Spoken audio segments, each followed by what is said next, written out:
guys, what's up? It's your girl Mo Brewster with the Post Up News on Power 108.9. Checking in live at Cafe Social in Mableton.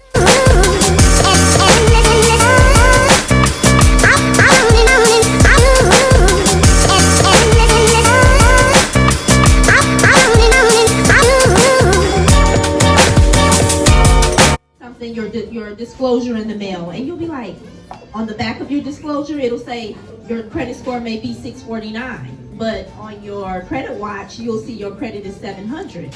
And you'll be like, what's the difference, But that's because the bank may have their own internal. I went to my credit report, and I had all of these different addresses on there. And I'm like, oh, okay, I didn't live here, and I didn't live there. And then I had about 20 phone numbers on there. And they had my phone number from when. Congratulations on your book. We are going to have you come up a little bit later and get your book signed.